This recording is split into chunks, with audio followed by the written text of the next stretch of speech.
C'était pendant la deuxième réunion de la plateforme CGEM gouvernement. Le patron des patrons, Chakib Lelj, a littéralement alerté le chef du gouvernement, Saadi Othmani, sur deux sujets majeurs.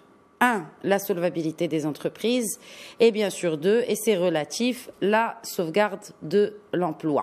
Nous en parlons avec Amin Djouri qui se joint à nous depuis Qnitra. Je rappelle que vous êtes directeur études et communications d'Inforisque. Bonsoir Amin Djouri, toujours un plaisir de vous accueillir dans Question Éco. Bonsoir Khadija, merci de me recevoir. Bon, que pouvez-vous nous dire justement sur cette alerte de la CGEM adressée au pouvoir public? Alors, ce que je pourrais simplement dire, c'est qu'effectivement, cette alerte, elle est légitime. C'est-à-dire qu'on a vu en 2020 un chiffre d'affaires consolidé des entreprises qui a fortement baissé. On parle aujourd'hui, avec les différentes études réalisées, de moins 25%. On voit une situation où des entreprises ont une trésorerie en début d'année, en début de cette année, qui était relativement faible, donc qui peut faire difficilement face à de nouveaux à-coups sur 2021. Donc effectivement, la question de la CGEM est légitime, d'autant qu'on sait que pour faire face à la crise l'année dernière, beaucoup d'entreprises ont emprunté auprès des banques, notamment via les prêts d'Aman, et qu'aujourd'hui, il faut commencer à rembourser. Vous avez une situation où vous avez moins de chiffre d'affaires en local, à l'international. Vous avez un problème de délai de paiement. Vous avez de l'autre côté des charges qui finalement se sont ajustées, mais pas tant que ça face à la baisse du chiffre d'affaires. Donc tout ça crée un contexte où les cash flows de l'entreprise ont fortement baissé. Ces cash flows servent à payer les dettes. Et c'est là qu'est la difficulté aujourd'hui, c'est qu'on risque d'avoir beaucoup d'entreprises qui n'auront pas suffisamment de cash flow pour pouvoir payer leurs dettes bancaires.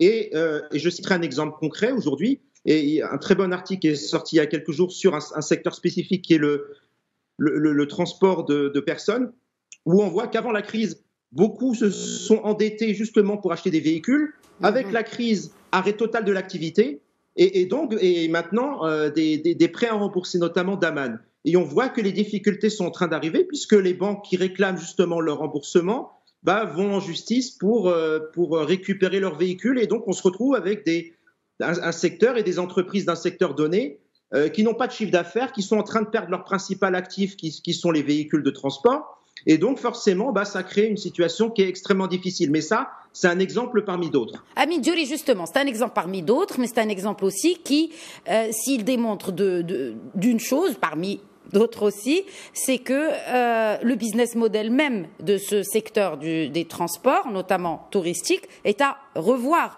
Est-ce que finalement, ça démontre qu'on doit peut-être revoir notre copie dans certains secteurs et aussi cela permettrait de renforcer cette solvabilité des entreprises? Donc d'accord, oui, aujourd'hui il y a urgence, mais il y a aussi urgence pour revoir beaucoup de business models.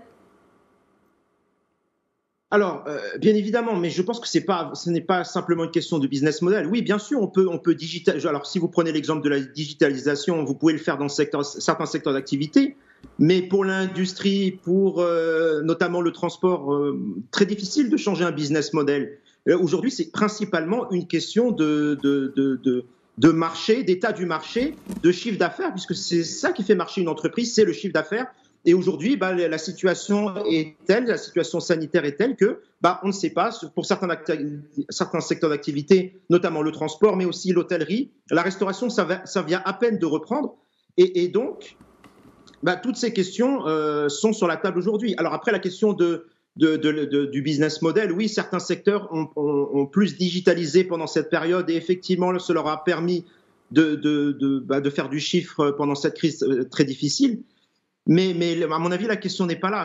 Aujourd'hui, c'est une question uniquement de chiffre d'affaires et d'état du marché. Et malheureusement, la situation est telle que nous n'avons pas suffisamment de visibilité jusqu'à la fin de cet exercice. On ne sait pas concrètement quand est-ce que l'activité normale reprendra. Et c'est ce que demande la CGEM au gouvernement. On veut plus de visibilité. Le secteur privé exige aujourd'hui d'avoir davantage de visibilité en affirmant même que la reprise n'est toujours pas effective, notamment pour certains TPE, PME. Naturellement, ça concerne des secteurs encore quasi à l'arrêt, surtout celui du tourisme que vous évoquiez. Donc, est-ce qu'on peut réellement améliorer la visibilité aujourd'hui, telle que demandée par la CGEM? Pour moi, il y a deux questions. Oui.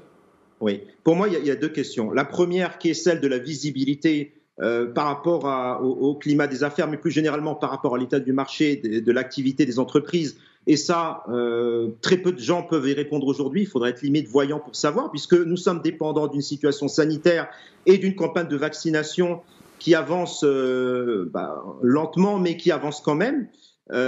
Et donc, voilà, dès qu'on aura vu la fin, à ce moment-là, on pourra espérer parler d'une reprise effective. Et puis, on ne dépend pas simplement de notre marché local, mais pour les sociétés exportatrices, on dépend aussi des marchés à l'export et aussi sont confrontés aux mêmes problématiques. Donc, très difficile de répondre à cette question aujourd'hui sur la visibilité effective, la reprise effective de l'activité. Ça, c'est la première chose. La deuxième chose concerne effectivement la solvabilité des TPME aujourd'hui. Alors, il faut quand même reprendre une situation de démarrage. Début 2020, c'est-à-dire avant la crise, on savait, nos différentes études et analyses le montrent, c'est que beaucoup de TPME, à peu près un quart, avaient déjà une santé financière relativement fragile ou très fragile. Mmh. La crise, normalement, aurait dû leur faire mettre la clé sous la porte. Fort heureusement, beaucoup ont survécu à l'année 2020 grâce aux aides de l'État, mais on peut parler de perfusion. Et aujourd'hui, maintenant que cette perfusion est en train d'être enlevée de manière progressive, on voit que ces entreprises qui, d'une, avaient une santé financière fragile avant la crise, et puis en plus ont vu leur activité baisser fortement pendant l'année 2020 et une reprise timide 2021. Donc, la crainte qu'on peut avoir aujourd'hui par rapport à ces TPME, c'est que certaines, en tout cas une grosse partie de ces entreprises, tombent en défaillance en 2021. Et du coup, cela induirait une grosse perte d'emplois. On parle déjà d'un demi-million d'emplois détruits. Certains secteurs ont commencé à recruter de nouveau. Et donc, quel est le moyen aujourd'hui pour sauver les emplois, Amine Djouri?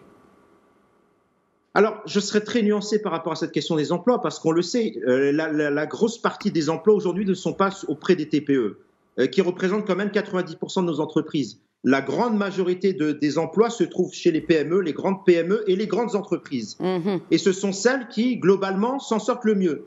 Alors, effectivement, la question est légitime. Est-ce qu'on doit sauver les TPE et notamment toutes celles qui sont en situation de fragilité financière, ou bien est-ce qu'il faut favoriser l'emploi et donc plutôt les grosses PME et les grandes entreprises? Le vrai problème, il est là.